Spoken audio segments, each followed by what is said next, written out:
Combo, je connais pas, moi. Plus dans les bouts. Est-ce que vous avez déjà... Je connais pas trop. Comme ça va être l'occasion de découvrir. 25 minutes en plus, c'est très bien. Comme ça, on se regardera peut-être 2-3 autres trucs.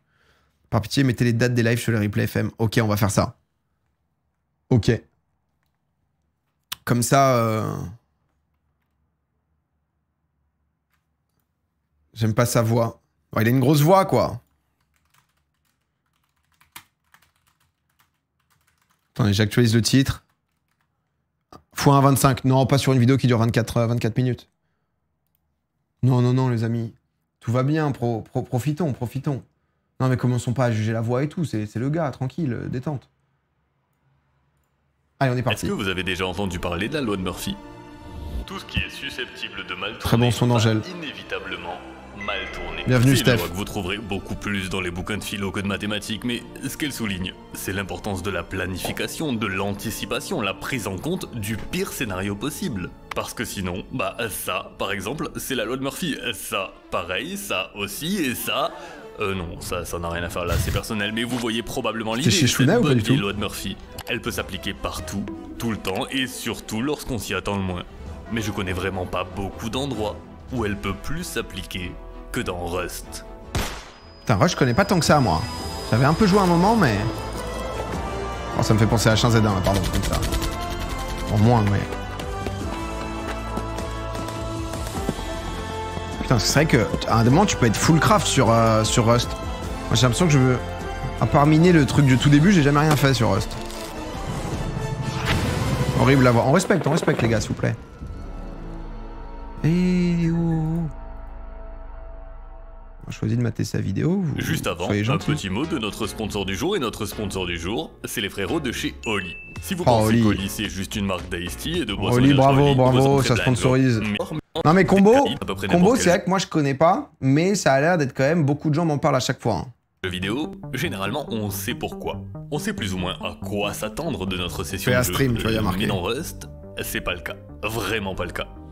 Le seul objectif du jeu, c'est de survivre. Et la seule certitude, c'est que la partie débutera comme toute partie de Rust. Seul, nu sur la plage et un caillou en main. Tout le reste, bah ça dépend. Parce que de là, je peux construire une base, je peux sociabiliser, t'as un serveur sur Rust, c'est ça? Plonger, devenir électricien, je peux miner des arbres et cueillir des cailloux, je peux fixer des murs, et je peux trouver des centaines de façons, toujours plus créatives, de tuer mes ennemis, pendant qu'eux trouveront des milliers de façons, toujours plus créatives, de me tuer. Il y a vraiment pas de limite à ce qui est possible dans Rust, et c'est pour cette raison que la loi de Murphy s'y applique aussi bien. C'est un jeu dans lequel de votre première seconde d'apparition jusqu'à la clôture du serveur, vous êtes vulnérable. Si vous entendez des pas s'approcher de votre abri, ça pourrait juste être un illustre inconnu qui passe simplement par là et que vous ne recroiserez jamais de votre vie, mais ça pourrait tout autant être votre futur meilleur ami ou votre pire ennemi. Alors c'est mais ils se parlent les mecs, genre ils font des alliances quoi. Quand je joue à Rust, on est plutôt sur une petite perma-agriculture au calme le plus loin possible de toute forme de vie, mais ma façon d'aborder le jeu n'est très certainement pas la plus spectaculaire. Prenez par exemple un streamer Rust aléatoire, disons Coconut Bee. Parce que je l'aime bien, bah quand vous êtes sur le stream de Coconut Bee, à 16h, vous pourriez être en train de vivre un moment paisible, à admirer la beauté du jeu, peut-être même une petite discussion au coin du feu, et à 16h03, vous pourriez assister à ce qu'on appelle un raid. Mais c'est genre des clans quoi? C'est un peu comme Arma 3, ok. T'es avec tes potes et t'as ta base quoi.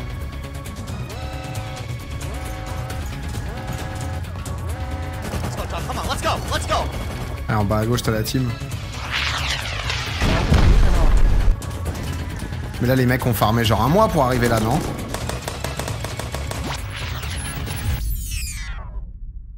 Bon, si vous avez l'œil, vous sentez obligatoirement le potentiel de divertissement infini que ce jeu peut offrir. Et si vous avez encore plus 3 jours, 2 jours, c'est rapide. Vous pourriez même y sentir un potentiel compétitif. Et ça, il y a des gens qui l'ont bien compris.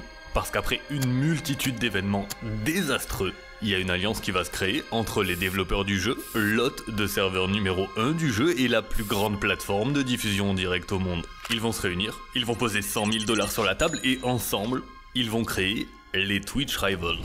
Les Twitch Rivals, c'est 160 joueurs répartis en 8 équipes de 20 dont chacune a une base attitrée sur la carte. il y a par exemple l'équipe d'Ashjun, probablement le créateur de contenu le plus influent de la scène Rust. Il y a l'équipe de Coconut Bee, le streamer chacun a sa petite île. Il y a l'équipe de Bouddha, dans laquelle se trouve notamment XQC. Il y a entre autres une équipe européenne, une équipe espagnole et une équipe française dont le capitaine est JL Tommy. Ah, Tommy! C'est assez simple, ces équipes elles vont se battre pendant 5 jours complets avec à chaque nouvelle journée le déblocage de nouveaux paliers de fabrication, des défis à réaliser et au bout du 5e jour, la possibilité de raid les bases ennemies.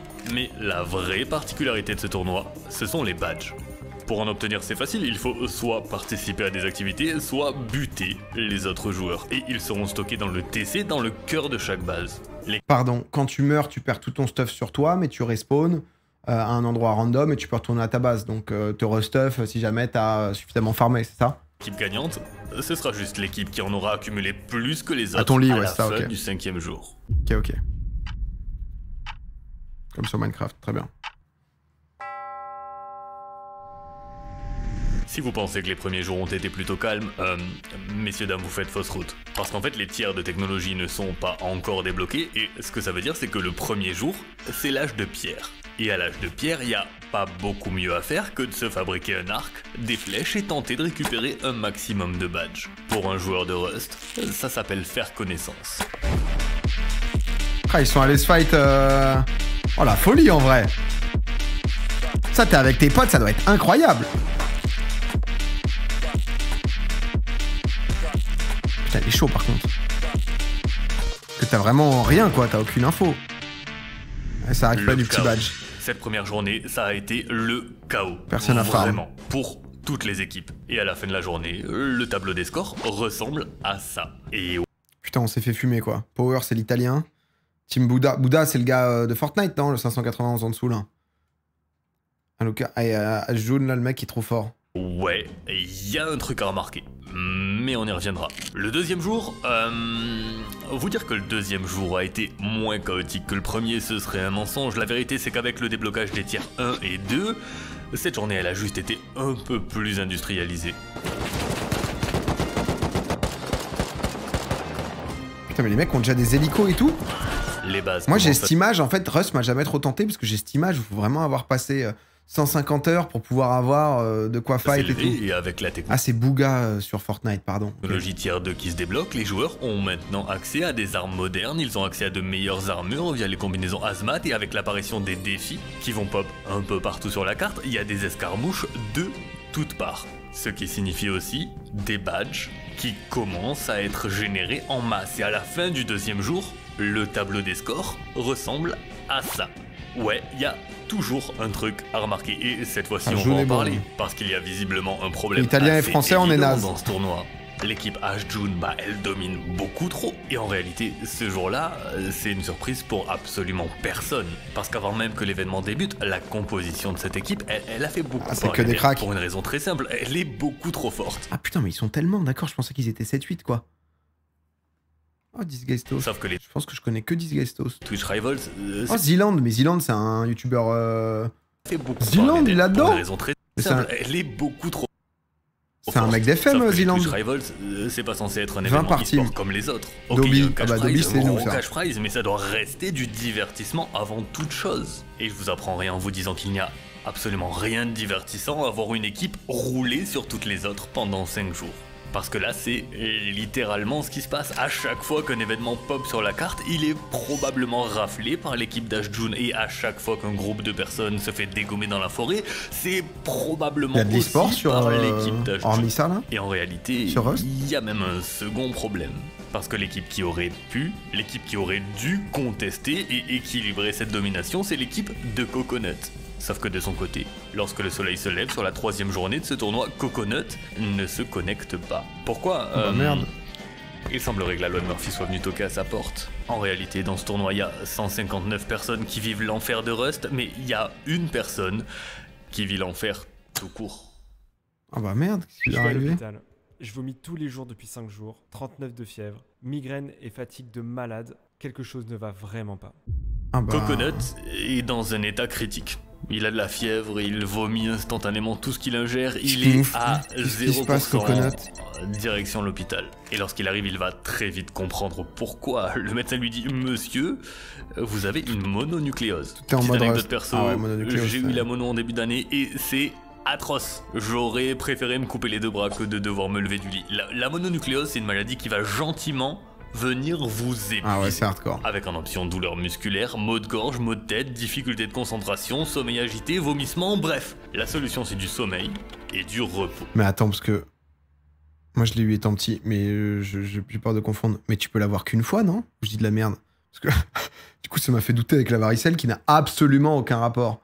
Mais mononucléose, ça te met vraiment HS où t'es... Oui c'est ça, on est d'accord, la mononucléose tu peux l'avoir qu'une fois dans la vie.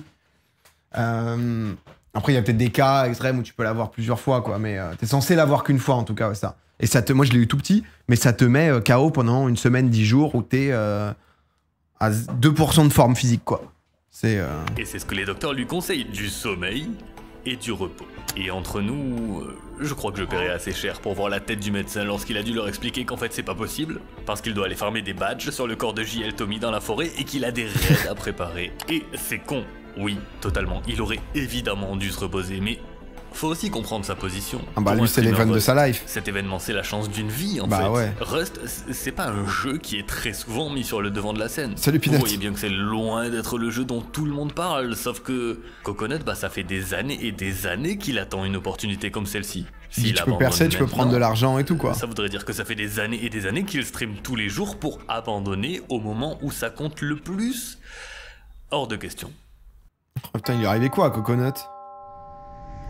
Le 4e jour, il s'est pas passé grand chose de plus. À vrai dire, les seules choses notables, c'est que Coconut joue en étant turbo perfusé, que l'équipe d'Ashjun, sans surprise, continue sa domination totale, et je crois... Coconut est pas mal quand même, on est sur 2000 pounds, ça. Par contre, Tommy et Power, là, qu'est-ce qui s'est passé, les gars? Si, on pourra quand même mentionner cette action de jeu légendaire en provenance de Monsieur XQC.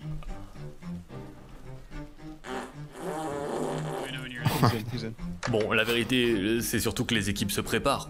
Elles se préparent pour le 5e jour, pour le moment où la seule règle, c'est qu'il n'y a plus de règles. Chaque équipe va pouvoir librement raid les bases adverses, mais... bah, y a toujours un problème. Mais du coup, t'as basé des trucs, le tableau des scores ressemble à ça. Et ce que ça veut dire, c'est que cet événement est en réalité déjà terminé. Ashjun a déjà gagné, parce que... oui, réussir un raid, détruire le TC de l'équipe adverse et ramener tous ses badges à la base, ça pourrait tout changer, mais la vérité c'est que dans Rust, un raid, bah c'est tout sauf équilibré. L'attaquant est toujours terriblement plus faible que le défenseur. Le défenseur, il a la hauteur, il a la protection de sa propre base, et s'il se fait tuer, il repop exactement au même endroit. C'est simple, à nombre de participants égal, un défenseur ne peut pas des petits walls et tout un raid. Mais il y a une solution à ça. Une solution qui existe depuis que l'homme a compris que parfois il allait devoir se battre contre d'autres hommes. Lorsqu'un ennemi rase tout sur son passage, lorsqu'il domine complètement un territoire, c'est qu'il ne s'est probablement pas fait que des amis autour de lui. Et tout le monde va s'allier contre lui ? La solution, c'est très certainement de faire une alliance. Et ça, il y a un gars qui a actuellement 43 de fièvre et 8 perfusions dans chaque bras qui l'a très bien compris. Bonjour. Salut. Je m'appelle Coconut B. Et toi ? Salut. Enchanté, je m'appelle Tommy. Tommy qui chantait son event où il était avant-dernier, foutu pour foutu, qui entend l'appel de Coconut comme un mirage dans le désert. Okay, we go back to English. Listen, my friend, we have 2 hours left. Just tell friends to farm, solve, get boom boom. Listen, Coconut.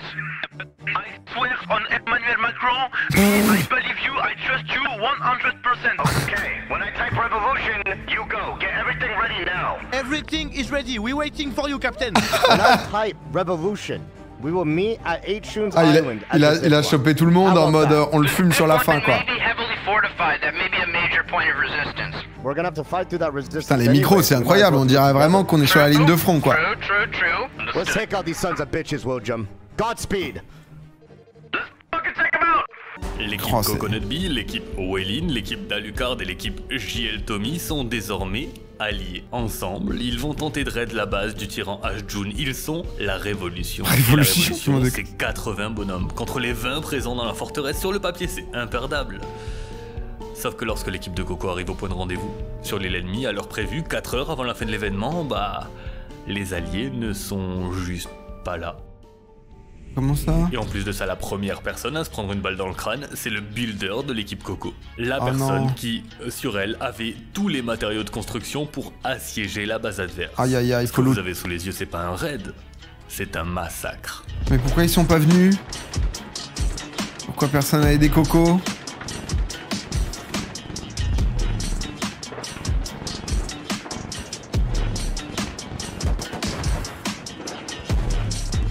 Ah ouais, eux ils sont en farm, ils allument tout le monde quoi.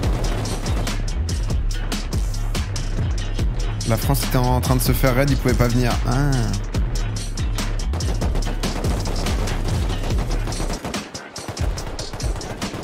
Genre t'es au sol et après tu peux te faire réa?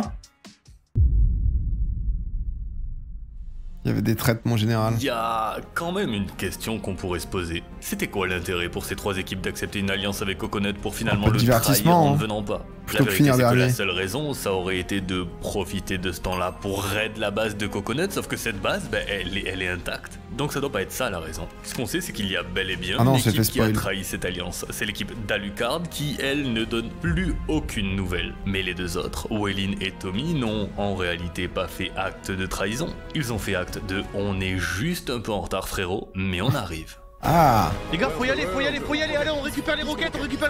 Y'a qui? Y'a Eyar. Raven, je connais pas. Hello! Hello, bro! Hello, man! Let's go, my friend! Dobby. Ah, y'avait Mika!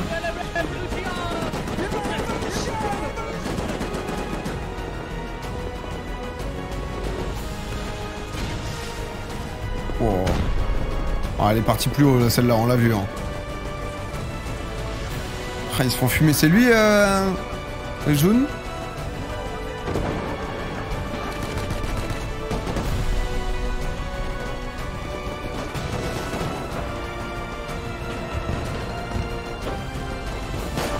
Oh, les plans, ils se régalent.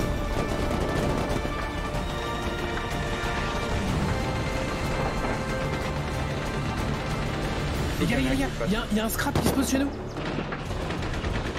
15, on va se faire raid. Du coup, c'est simple, on va rentrer, on va tous y aller, on va tous rentrer ensemble là maintenant, on va laisser tomber ce raid. Ah, il fallait se défendre.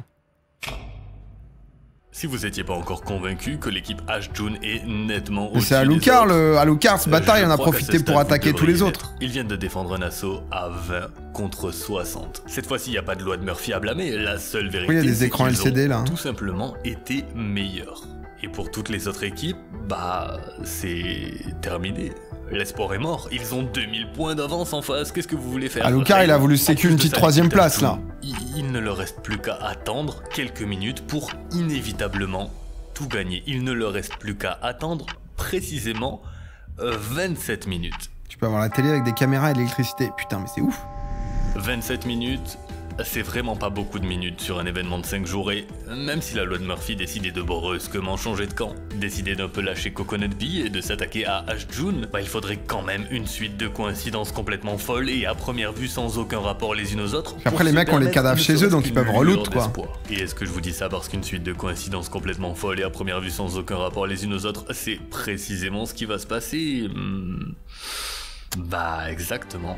10 minutes plus tôt, il y a Morg, un membre de l'équipe Coconut, qui a buté un mec aléatoire dans la jungle et récupéré 1000 de scrap. Ces 1000 de scrap, il va les utiliser pour acheter un mini-coptère. Je vous sors cette façon un peu brutale, mais c'est une info qui va devenir cruellement importante. Ça a l'air rigolo ça, hein. Pendant ce temps-là, les traîtres de l'équipe d'Alucard, qui ne sont jamais venus aider la révolution, aïe, aïe, aïe. En fait c'est parce qu'ils ont profité du massacre pour partir raid l'équipe Bouddha. Sauf qu'ils ont perdu. Et ils ont perdu de peu, ils se sont vraiment bien battus, ils ont fait de sacrés dégâts, mais la défense ils voulaient la troisième place, je le disais. était juste trop solide, c'est quand même les deuxièmes au classement. Et puis ils sont loin d'être bêtes d'ailleurs, parce que après avoir repoussé l'envahisseur, chez l'équipe Bouddha, ça commence à se dire, et après tout on est quand même un petit millier de points de la team H-June. Et 20 minutes, ça devrait être largement suffisant pour détruire une équipe qui a justement tout juste un petit peu plus d'un millier de points et qui vient déjà de tout perdre dans un raid révolutionnaire. Et par raid, l'équipe française. Oh. Il y a un scrap qui se pose chez nous. Chez nous, il y a un scrap. Un acte héroïque, je vous en conjure, un clutch, les gars. Paniquez pas. Sauf qu'ils ont absolument pas le temps de réparer leur propre base, et qu'en plus de ça, il y a un certain membre de cette équipe qui, dans la précipitation, va commettre la plus basique des erreurs. Il va oublier de fermer la porte. The middle, right? You go in the middle?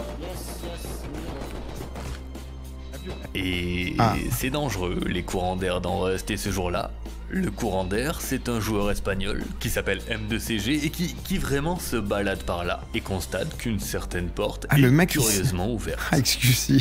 Regardez bien, parce que je vous jure que ça paraît scripté mais ça ne l'est pas. M2CG il bute un mec, et sur ce mec il y a des roquettes. Il bute un second mec, et sur ce mec il y a des échelles. Les échelles, c'est précisément ce qui lui manquait pour atteindre cette porte. Les roquettes, c'est précisément ce qui lui manquait pour, une fois à l'intérieur de la base, commencer à faire ça.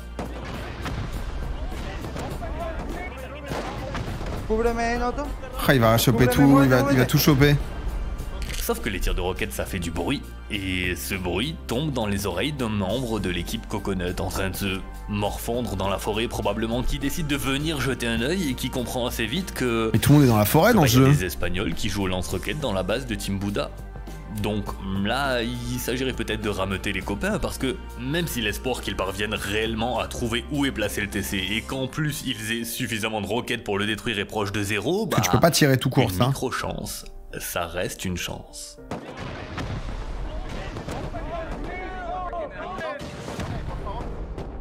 Il est où, il est où? De toute façon, tu sais où il est, non? Il doit y avoir full streamac dans ce genre d'event, malheureusement. T'as 100 000 balles à gagner. T'es fait. Mouvez-t'es. Éliminao. Ah, du coup, le TC, ah oui, pardon, ça te kick. J'ai cru que ça te permettait juste de récupérer les trucs. 37 minutes de tournoi, et alors que toute forme d'espoir était enterrée 6 pieds sous terre, il y a 3337 badges qui se baladent dans la nature. Ce que ça veut dire, c'est que si n'importe laquelle de ces équipes parvient à les ramener à sa base, elle pourrait gagner. À 23 minutes de la fin d'un tournoi perdu d'avance, toutes les cartes sont redistribuées. Putain, la team jaune là, ils ont encore 30 personnes chez eux. Mais là, il va y avoir tout le monde qui l'attend là. TC! Me voy. Follow me, todos detrás mía, vámonos. Oh, il prend son cheval, bordel. No, me morí. Oh, mais Mori, oh non! Oh, ils se sont fait allumer, il a tout fait, il se fait allumer et quelqu'un va récup. Non, me dis pas que c'est un français. Et non, c'est la team Coconut. Ah non, c'est toujours la... Corre.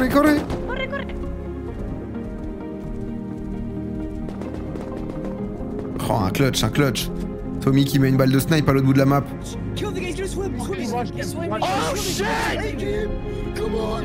Oh, Coconut. Un de l'autre clamsé, le pauvre, 42 fièvre. Il le voit, l'autre il part dans l'eau et tout. Ah oui, mais là c'est mission impossible le film. Non. Oh là, il reste 1 minute 30 là. Oh non, de là-haut, ils vont le choper. Hélicoptère qui check toute la zone, Coconut qui arrive. Il a plus qu'une balle dans l'arme. Il faut qu'il touche. Il le voit. Oh, l'autre il drop des trucs. Jette les badges avant de se noyer. Ah, pour pas que les autres les ramènent. Pourquoi il s'est noyé l'autre? Ah, en même temps, s'il est rentré à la surface, il était mort. Mais ils ont pas eu à le tuer, il s'est noyé.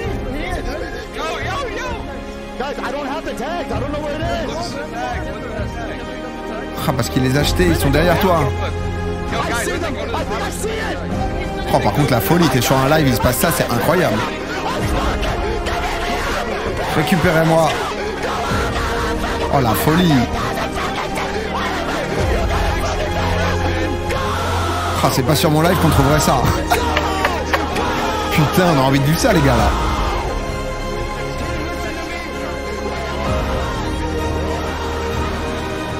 Ah, bordel.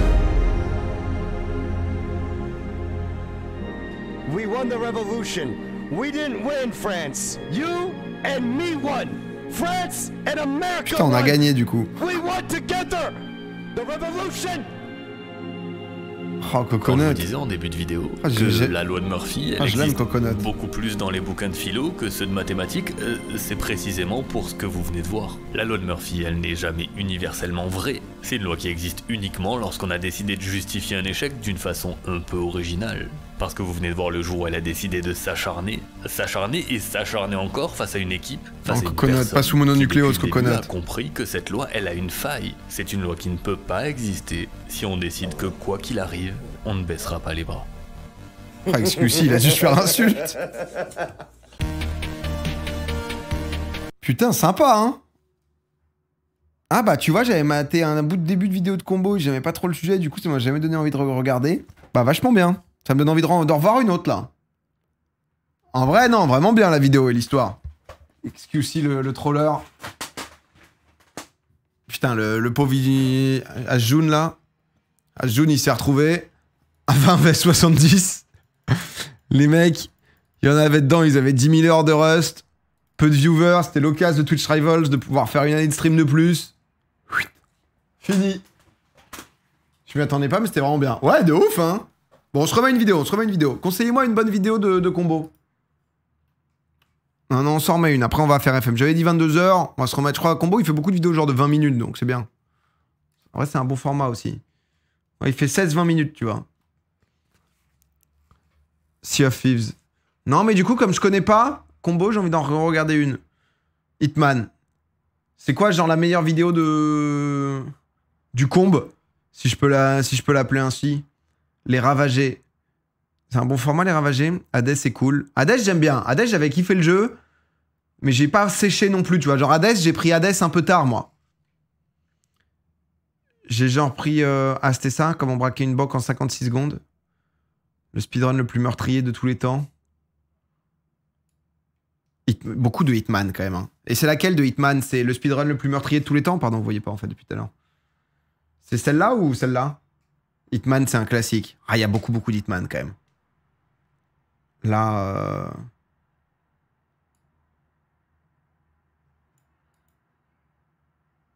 Celle-là, à droite. Vas-y, on se la mate, Je sais que beaucoup d'entre vous développent de l'urticaire à la simple évocation du mot speedrun. Et comment je le sais? Bah parce qu'il y a pas si longtemps que ça, j'étais exactement pareil. Voir une personne après, ça part sur un FM. jeu à l'infini et exécuter des glitches énigmatiques. Je vous fais confiance, pour, au exactement. Final, aller gratter 0,01 seconde sur le pas chrono. Pas un français. C'est beau, hein. Mais non merci. Et puis, pas de sous-titres. Pourquoi les sous-titres d'un coup? J'avais les sous-titres avant. Le stream d'un monsieur qui s'appelle Xari mais sur non une web TV qui n'existe plus. Mais c'est vrai que le Xav, il a fait un nouveau challenge là. Mais je pensais pas voir ma petite tête de Monsieur Xavier ici. Ce jour-là, ma vision du speedrun a radicalement changé. J'en ai même fait des vidéos qui sont aujourd'hui mes vidéos préférées de la chaîne. Bon, le speedrun en question, c'est celui de la trilogie Hitman en SASO. Et si ça a brisé tout ce que je pensais savoir de cette pratique étrange, c'est parce que ce speedrun, non seulement il a du sens, c'est logique pour un tueur. Qu'est-ce que j'ai fait? Sur les lieux du crime, mais surtout parce que c'est un speedrun spectaculaire qui n'est pas basé sur d'obscurs glitches ou exploitation de bugs. C'est un speedrun basé sur l'ingéniosité, la créativité et parfois même la folie des personnes qui lui donnent vie. Aujourd'hui, je vous emmène faire le tour du monde option meurtre prémédité dans la trilogie Hitman. Et pour m'accompagner, est-ce que j'aurais pu vous dénicher un meilleur sponsor que Displate qui propose une collection absolument folle en collaboration avec Hitman? J'ai jamais eu, mais si Combo le dit, moi j'y crois, moi. Bon, il a joué là-dedans, ça devrait parler à beaucoup d'entre vous, car vous avez peut-être déjà vu ce torchon fécal qu'est le film Netflix. Mais aujourd'hui, c'est des jeux vidéo Hitman qu'on parle, et pour chacun de ces jeux, c'est toujours la même recette en fait. Plusieurs missions dans lesquelles on incarne l'agent 47, un super assassin qui n'a rien d'humain et qui techniquement ne l'est pas vraiment d'ailleurs, un véritable psychopathe dénué de toute forme d'empathie ou de compassion, exactement comme si l'URSAF était une personne. Mais à la différence près que Monsieur 47, lui, lui, il travaille pour l'ICA, une sombre organisation secrète qui exécute des contrats d'assassinat pour divers clients. Généralement les structures à 3 lettres, hein, les classiques, la CIA, le FBI ou encore le ABT. Chaque mission consiste à se rendre dans un endroit, éliminer une ou plusieurs cibles et s'en échapper. On avait fait un live dessus, j'avais bien kiffé en vrai. Presque trop simple. Ça sonne comme un énième jeu d'aventure solo assez guidé, assez linéaire, qui ne laisse pas vraiment de place à la créativité, sauf que c'est précisément là où Hitman brille en réalité. Car pour assassiner nos différentes cibles, le jeu nous offre fait cette map justement, quasi infinie. C'est un véritable bac à sable du meurtre organisé. Regardez, je vous prends l'exemple d'une seule cible, Rico Delgado. Rico, c'est le boss d'un cartel de drogue extrêmement prolifique basé à Santa Fortuna en Colombie. Bon bah monsieur Delgado, on peut s'en débarrasser de façon classique, un petit étranglement des familles, une balle de silencieux, un tir de sniper à distance, voilà, les pratiques classiques d'un tueur à gages, oui, mais pas uniquement. Car Rico, on peut aussi lui proposer une petite baignade fécale. On peut s'infiltrer dans sa base secrète et l'éliminer avec son propre sous-marin personnel. On peut envisager un meurtre par statue en or massif interposé, lui faire voir de plus près les magnifiques sculptures de sa propre habitation, lui faire un petit tatouage dans l'oreille, le transformer en petit déjeuner pour son hippopotame de compagnie personnelle, des tas d'autres joyeuseries que j'ai ni la créativité ni le talent pour découvrir. Voilà, et ça c'était juste une cible. Ne me lancez surtout pas sur les autres où je vais devoir vous parler de jacuzzimicide, de balles de golficide, de bananicide, de balconcomicide, de massagicide ou même de faire croire à un homme que sa mère est revenue le hanter d'entre les morts, micide. Voilà ce qu'est Hitman. C'est le festival sans limite du meurtre créatif.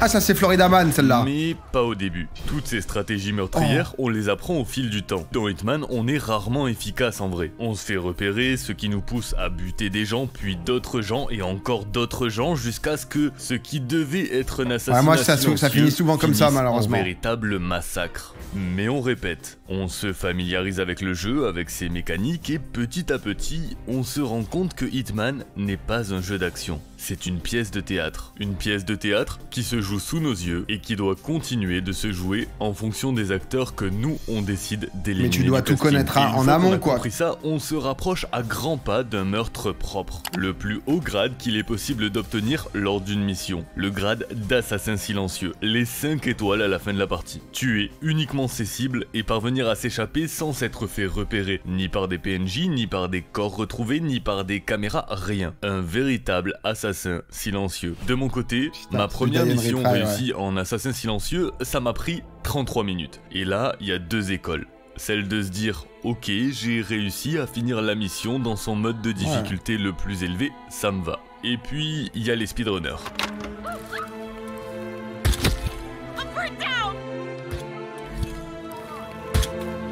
Elle a loupé. Non, ça devait être fait exprès.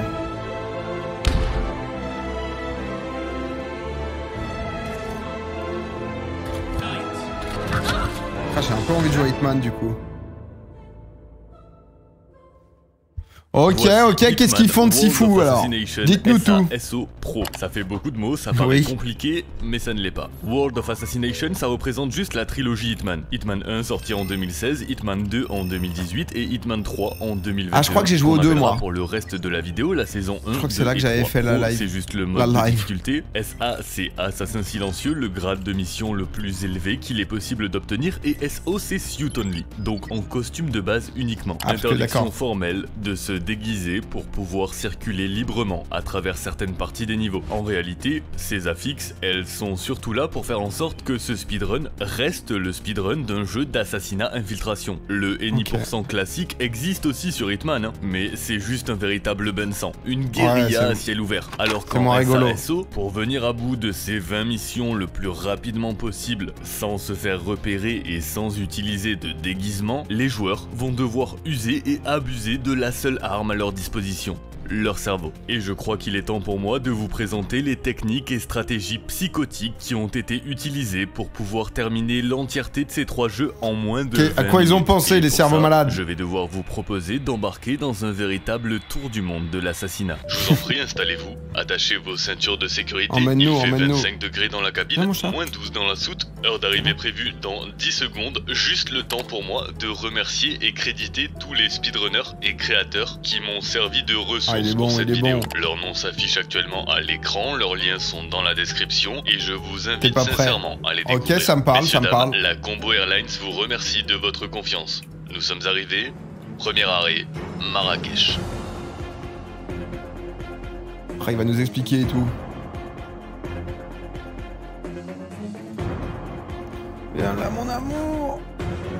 Ouh, viens, on se pose, on regarde un peu Hitman. Marrakech, c'est clairement pas le niveau le plus apprécié de la saga Hitman, mais il me permet de vous expliquer les 3 techniques les plus utilisées dans ce speedrun. Le tir de panique, le tir de précision et le système de faux PNJ. Ici, on est sur une des cartes les plus vastes du jeu. C'est d'ailleurs la carte la plus peuplée du jeu, avec des centaines et des centaines de personnages non joueurs, que ce soit dans les ruelles, la place du marché ou la manifestation. Nos 2 cibles, 2 conspirateurs qui se préparent à renverser le gouvernement, se trouvent littéralement à l'opposé l'une de l'autre. On a Klaus Strandberg d'un côté, un banquier malveillant qui a volé des dizaines de millions au peuple marocain et qui est retranché dans l'immense ambassade de Suède, et de l'autre côté de la carte, on a Reza Zaidan. Lui, c'est le général de l'armée marocaine, et il se terre dans une base militaire protégée par des dizaines de gardes armés. Le problème, faut bosser le scénar déjà quand tu commences à jouer, quoi. C'est vraiment le meilleur des sprinters. Dans Hitman, le déplacement est plutôt lent, alors la traversée d'une carte entière, les speedrunners, autant vous dire que ça ne leur convient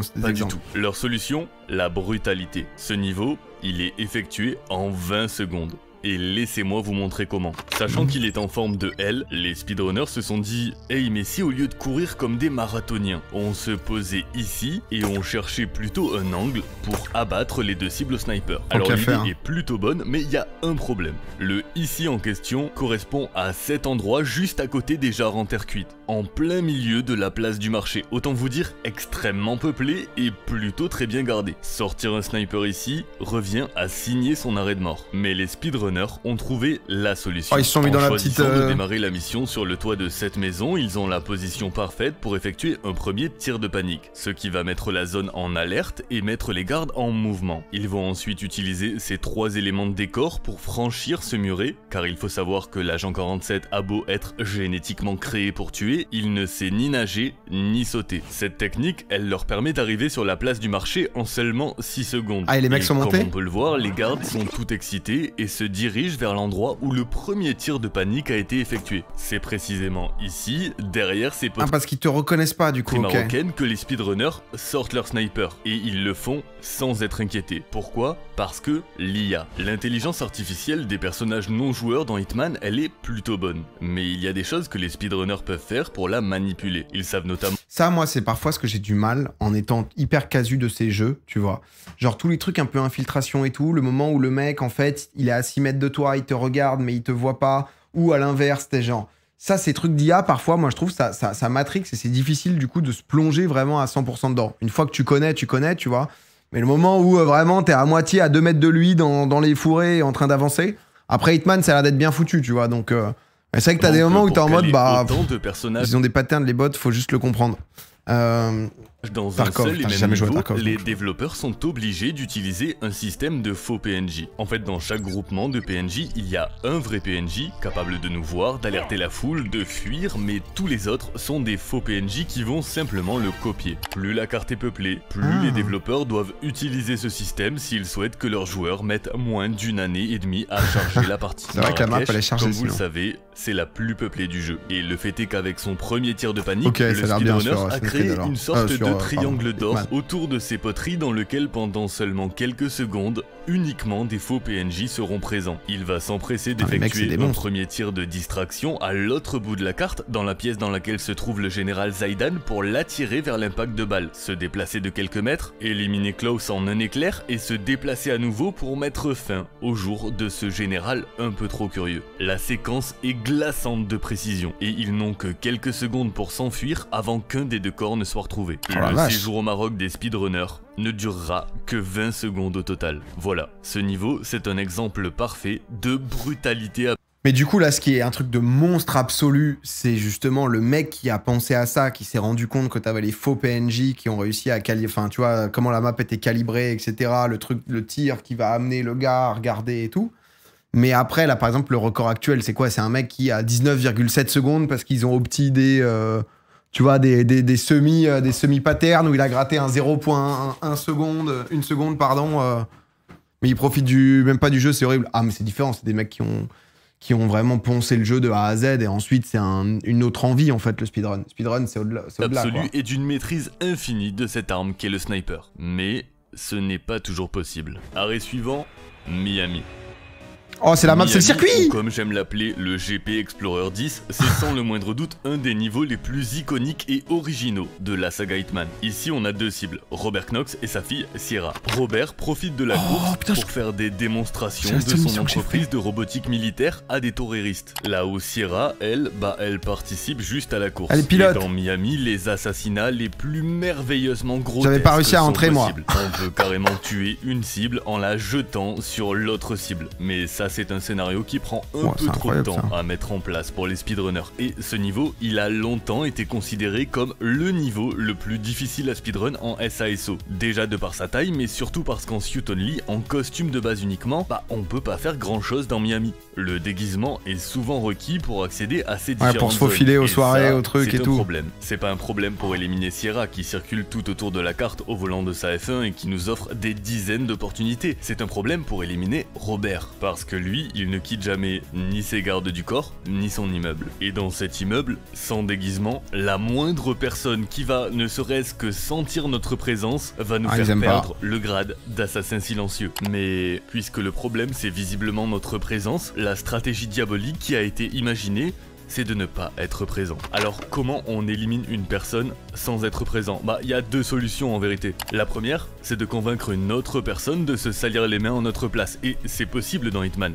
Mais c'est long, trop long pour les speedrunners en tout cas, qui vont plutôt opter pour la deuxième option, le piège. Et quel piège! Ils vont tout d'abord voler une bouteille de propane, pénétrer discrètement dans la forteresse de Monsieur Knox et déposer cette bouteille juste à côté d'un taser de proximité, juste derrière une porte fermée devant laquelle ils vont déposer une mallette. Alors ça sonne complètement tendu comme ça, Divinido, merci pour le prime. Mais en réalité, ce piège, il est divinement diabolique. Du calme, JB, c'est peut-être juste sa voix, frérot. Que dans quelques secondes, Robert va justement passer par là et que cette mallette, elle va attirer son attention. Il va s'en approcher, le taser de proximité va se déclencher, ce qui va faire exploser la bouteille de gaz propane et par la même occasion, ce cher Robert. C'est du génie, mais pas autant que la prochaine destination, Santa Fortuna. À Santa Fortuna, ce n'est pas l'habituel.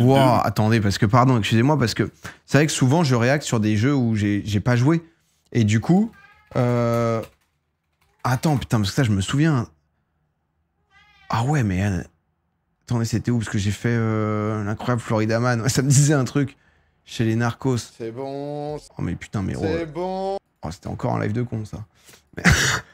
attendez, parce que... Ah oui, non, ça c'était chez les narcos, du coup, ça devait être l'autre mission. Histoire. Ouah, avec Clément, putain, j'ai fait ça. C'est... Attendez, parce que ça, c'est la toute première mission. Là, c'est bon. Ah voilà, c'était là. Oh putain. C'était une galère, j'ai jamais réussi à rentrer, c'était... Ah, moi, j'ai fumé le mauvais mec, moi. Ah si, il y a la meuf, il y a Sierra, là. Hit 1, mon code. Ah ouais, bah voilà, moi... En vrai, c'est un bon jeu parce que je te retrouve quand même à devoir faire des trucs. Ouais, moi, ça avait été ma strat. Ça avait été ma strat pour m'infiltrer. C'était ta vraie coupe, le mulet. Non, c'est... Hey, mon chat, viens, mon amour. Je vais t'ouvrir si tu veux. Et ouais, moi, lui, il me fumait, mais... Déguisez-vous en Florida Man, c'était pour ça. Il y avait tout un truc pour rentrer. Mais rien que pour rentrer, en fait, pour se déguiser, il suffit pas de se déguiser directement. Attendez 2 secondes, j'ouvre et on continue, pardon. Bah non, me fais pas tout ça si tu veux pas sortir, mon chat. Tu peux sortir maintenant. Mais ouais, rien que se déguiser, rentrer et tout, c'est toute une strat. Hein. Mais 3 cibles à éliminer. 3 cibles qui sont les 3 têtes pensantes d'un infâme cartel de drogue colombien. Andrea Martinez, chef des opérations, qui a la malchance de se trouver sous un immense pot de fleurs dans les premières secondes de la mission. Dommage. Le maniaque Rico Delgado, qui est le chef du cartel et qui, sur un timer assez précis, se balade juste à côté de ces buissons, qui sont un petit peu une zone morte, hein, puisque les gardes n'y patrouillent pas souvent et vont mettre longtemps avant de retrouver le corps. Mais le problème dans ce niveau, c'est la 3e. Ah, c'est Georges. Jorge Franco, qui lui est le chef de la production. Et je crois que l'assassinat de ce monsieur, c'est le moment précis où je me suis rendu compte que, ouais, l'ingéniosité des speedrunners n'a vraiment aucune limite. Pourquoi? Parce qu'il fut un temps, et c'est plus le cas aujourd'hui, je le précise, mais où la stratégie la plus rapide pour terminer ce niveau... Attendez, pardon, excusez-moi. Sinon, elle va nous remettre une session. était basé sur le transit intestinal de Monsieur Franco. Je vous explique, en fait il patrouille tout autour de cette zone très bien gardée. Mais le problème c'est que ce vieux monsieur n'est plus en très grande forme. Faut croire que vérifier la marchandise ça doit pas beaucoup aider. Et du coup il a une chance tous les 3 pas de s'arrêter net dans sa patrouille pour tousser. Et ça, c'est de l'aléatoire. Le mot que tout speedrunner redoute. Parce que ce que ça veut dire, c'est qu'il va soit effectuer une patrouille très rapide, si l'animation est très peu, voire pas du tout déclenchée, soit très lente, si il te le fait tout le temps et ça change tout. Pas. De notre Quelle heure côté, FM 22h après la vidéo, on fait zone, FM. il pourra soit se trouver près de nous, soit à l'autre bout de la carte. Mais pour ça, les speedrunners ont trouvé la solution. Et la solution, c'est ça. C'est des chiottes. Ouais, c'est des chiottes. Alors ça doit pas être très clair pour le moment, mais en fait, plutôt que de devoir se déplacer vers un Franco imprévisible, les speedrunners ont eu l'idée de le faire venir à eux. Comment? Eh bien avec ceci. Ce pistolet, c'est le Seeker, et il est particulier. C'est un pistolet qui ne tue pas. À la place, il injecte une dose de diarrhée aiguë, je ne sais pas comment le dire autrement, et lorsqu'un personnage est touché, il va directement courir vers le WC le plus proche. Quoi. Et tu choisis en tout début de mission tes armes, c'est ça? Pour décider de son déplacement, en le forçant à se rendre vers le WC en question. Mais il y a un problème. Si on fait ça, Franco va aller dans ces toilettes-là, juste en face de 2 gardes, et ça c'est tout sauf optimal. Et c'est ici que les speedrunners ont dû étudier le fonctionnement des WC dans Hitman pour continuer à repousser les limites du jeu. Ils ont découvert qu'en fait lorsqu'une cible est malade, elle se rend vers le WC le plus proche, oui, mais s'il est occupé, la cible va se rendre vers le second toilette. Donc elle en met déjà une balle de merde à l'autre. Sur ce garde, il va se diriger vers ce WC qui sera désormais considéré comme occupé, ce qui nous permet de forcer Franco à se rendre vers celui-ci, marcher tout proche de cette bonbonne de gaz, et boum.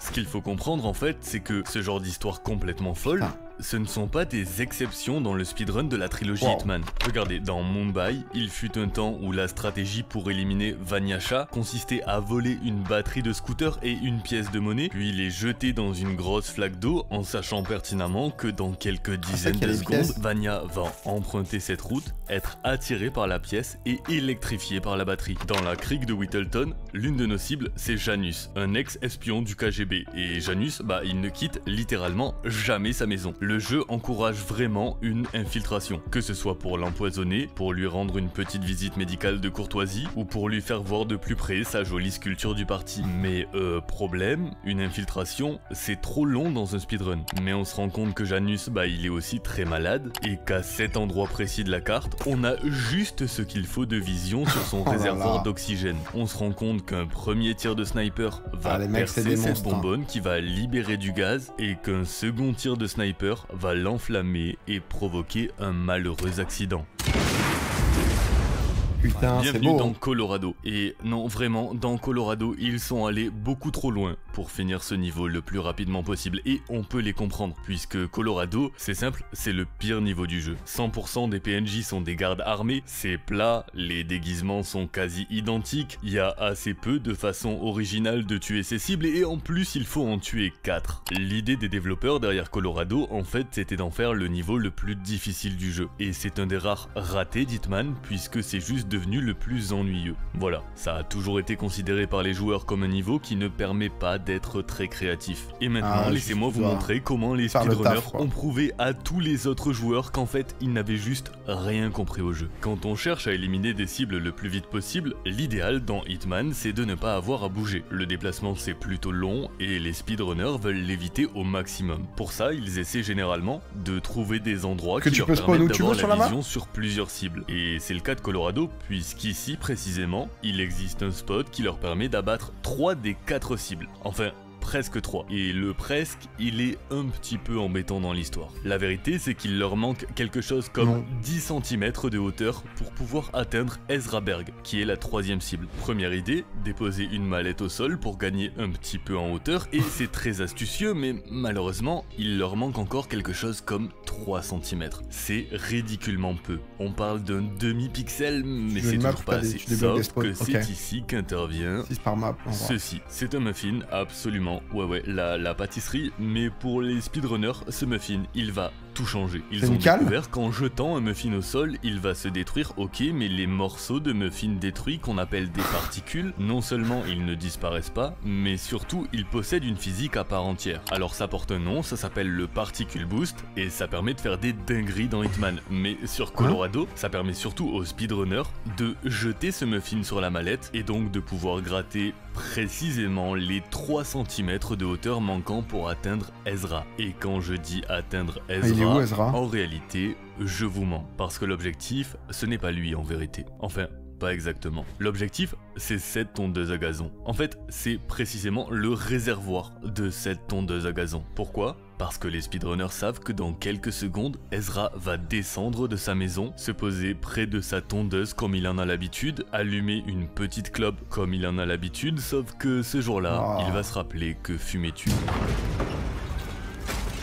Voilà, on est sur ce niveau d'ingéniosité de la part des speedrunners. Et des techniques comme ça, il y en a de nouvelles tous les mois qui sont développées. Et je sais pas vous, mais moi, tout ça, je trouve ça plutôt très cool. Marrakech, Miami, Santa Fortuna, Mumbai, Whittleton Creek, Colorado, toutes ces stratégies, je vous l'avoue, ça me régale. Merci, et pourtant, elles n'arrivent pas à la cheville de la plus belle mission du jeu. La toute première mission de la toute première saison, et ça se passe chez nous, à Paris.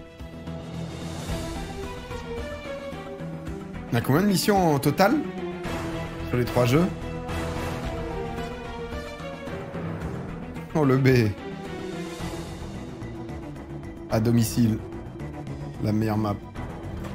28, Voici 14. Paris, et c'est une mission plus que symbolique pour la saga Hitman. En fait, en 2012, IO Interactive sort Hitman Absolution, et le jeu, c'est un désastre. Les ventes sont catastrophiques, et le jeu porte le déshonneur sur la licence Hitman. Sauf que IO, ils ont pas envie d'abandonner l'agent 47. Et 4 ans plus tard, en 2016, ils ont envie de se rattraper en créant un nouveau jeu complet doté de 6 missions. Un jeu qui serait digne de faire revivre la saga, sauf qu'après cette clim, ils n'ont juste pas les fonds. Leur idée, ça va être de proposer des préventes avec une seule mission disponible. Et si les joueurs sont séduits, ils pourront préacheter le jeu pour financer le développement des missions suivantes. Il leur fallait tout miser sur un seul niveau. Une seule chance de prouver qu'après le naufrage que fut Absolution, l'agent 47 en avait encore dans le ventre. Ce niveau, ce sera soit la fondation d'une trilogie prolifique, soit le point final d'une licence légendaire. Et bon Dieu, ce niveau, quel chef-d'œuvre. Ah, il nous met dedans, hein, y a pas à dire. Dans Paris, on doit s'occuper de Victor Novokov et sa petite amie Dalia Margolis, qui, sous couvert d'un business prolifique dans la haute couture, gère en réalité une agence de renseignement top secrète et top illégale qui s'appelle Yago et qui tient des enchères à travers le monde pour revendre des documents classifiés extrêmement sensibles. Ces deux cibles, c'est les deux archétypes de cibles dans Hitman, qui demandent deux approches très différentes. Victor est ce qu'on appelle un roamer. Il se déplace constamment et interagit avec plusieurs autres personnages. C'est un type de cible qui encourage la traque, qui encourage à le pister pour analyser ses habitudes, son parcours et ses préoccupations. Daria, quant à elle, c'est l'inverse, c'est un dweller. Elle reste dans une zone très limitée et n'en sort jamais, ce qui va forcer l'infiltration dans ce manoir parisien, et d'ailleurs ce manoir, parlons-en. Il y a deux types de cartes dans Hitman, les cartes dites en coquille d'escargot et les cartes dites forteresse. Ici, on est sur l'exemple typique d'une forteresse. Un bâtiment colossal dans lequel il va falloir pénétrer et se frayer un chemin pour éliminer ces deux cibles, alors que notre seule clé d'entrée, c'est un vulgaire carton d'invitation. Bon.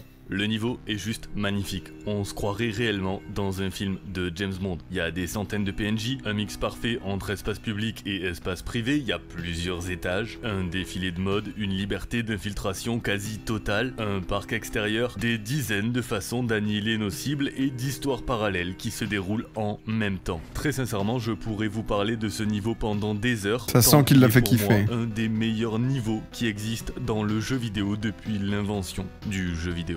Mais ce qu'il faut retenir, c'est que les développeurs devaient tout donner sur ce niveau et ils ont tout donné sur ce niveau. D'ailleurs, Sachant que c'est le premier niveau de la première saison, il est aussi le point de départ de tout speedrun de la trilogie Hitman, ce qui en fait par la même occasion 8 le secondes niveau le plus speedrunné du jeu. Le niveau qui a le plus été confronté à l'ingéniosité sans limite des speedrunners. Et ça se ressent. Les speedrunners ont assez vite réalisé que Monsieur Novokov, il vit pour les caméras, à tel point que dès les premières secondes de la mission, il est déjà sous le feu des projecteurs pour souhaiter la bienvenue aux invités. En réalité, c'est surtout un moyen pour les développeurs d'introduire clairement la première cible du premier niveau du premier jeu. Mais du coup, problème.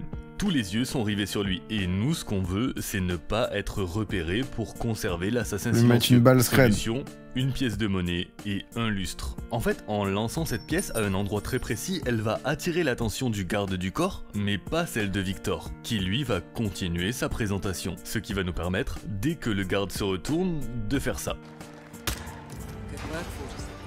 Ah ouais. Prochaine cible, Daria. Sachant qu'on est Personne n'a cramé. Tous les étages du manoir nous sont interdits. Et Daria, elle est au dernier. C'est pas super pratique. Les speedrunners vont alors sortir du manoir, le longer par l'extérieur. En prenant soin de détruire toutes les caméras de surveillance, ils vont se rendre dans l'arrière-cour du niveau, là où l'hélicoptère de la star du jour, Helmut Kruger, attend patiemment la fin du défilé. Et d'ici, avec une connaissance parfaite du trajet qu'effectue Daria, couplé à un coup de pistolet d'une précision absolument inouïe, il est possible de tirer sur ce lustre et lui faire subir le même sort que son petit ami avant de s'échapper en seulement 1 minute et 40 secondes. On parle de 2 personnes se trouvant à l'opposé d'un immense manoir, toutes deux tuées par fameux silencieux de jeux vidéo, de lustre à moins ça fait partie ça, tu disais tout à l'heure. C'est soit le début d'un roman policier éclaté, soit la façon qu'ont trouvé les speedrunners pour terminer Paris le plus vite possible. Mais ça, c'était avant. Car une nouvelle stratégie a été découverte. Une stratégie beaucoup plus difficile à sortir, mais qui permet d'économiser plus de 40 secondes sur le chrono et passer sous la barre symbolique d'1 minute. Comment?